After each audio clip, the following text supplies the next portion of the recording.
Ciao ragazzi, oggi parliamo di insulino resistenza, un problema poco conosciuto ma molto diffuso che può avere ripercussioni anche gravi sulla nostra salute e rappresenta un ostacolo per il controllo del peso e il raggiungimento dei nostri obiettivi di fitness. Innanzitutto cerchiamo di capire per sommi capi e utilizzando qualche analogia cosa significa essere insulino resistenti. Le cellule dei tessuti del nostro corpo hanno bisogno di energia per svolgere le loro funzioni, energia che viene ottenuta dagli alimenti che mangiamo, soprattutto dai carboidrati.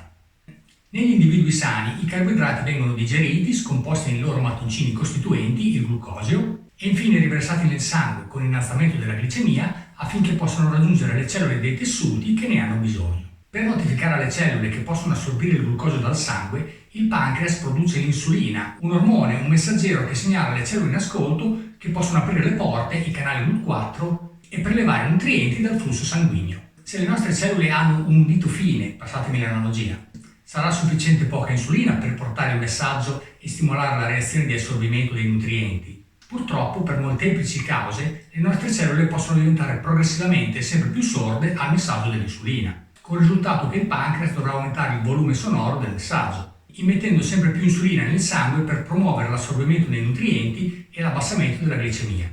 Quindi l'insulino resistenza è questa sorta di sordità delle cellule che porta il pancreas a superlavorare, con il rischio di esaurirsi e causare lo sviluppo di varie patologie come il diabete di tipo 2, malattie cardiovascolari, declino cognitivo, sindrome dell'ovaio policistico, eccetera, eccetera. Fra le cause di insulino resistenza ricordiamo abitudini alimentari errate con eccesso di zuccheri e calorie, il sovrappeso, è critico il grasso addominale, lo stress e la mancanza di sonno, la sedentarietà, fattori genetici e l'età che avanza.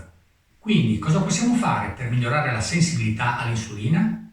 Primo, migliorare la nostra alimentazione, riducendo il consumo di zuccheri semplici come dolci, biscotti e snacks e puntando invece sui carboidrati complessi, legumi e cereali integrali, associando gli alimenti in modo da ridurre la glicemia postprandiale, ad esempio mangiando prima il secondo, proteine e fibre, e poi il primo, carboidrati, e privilegiando le verdure. Secondo, svolgendo una regolare attività fisica, sia aerobica che anaerobica. Se siamo in sovrappeso sarà opportuno dimagrire. Altre strategie utili possono essere il digiuno intermittente e l'utilizzo di integratori come berberina e cannella, da provare prima di arrivare ad assumere farmaci come la metformina. Per chi fa palestra non dimentichiamo che una buona sensibilità insulinica favorisce l'accrescimento della massa muscolare con minore accumulo di massa grassa. Per cui sarà bene adottare strategie alimentari come la ciclizzazione dei carboidrati, il timing dei nutrienti, l'alternanza di fase di bulk e cut, piuttosto che stare sempre in fase di massa. Purtroppo l'insulino resistenza è una patologia diffusa e silente che andrebbe monitorata con esami periodici come l'OMA-IR, per evitare di ritrovarsi con complicazioni come iperglicemia, ipertensione, patologie cardiovascolari, diabete di tipo 2, eccetera, eccetera. Al solito prevenire è meglio che curare. Ciao, alla prossima!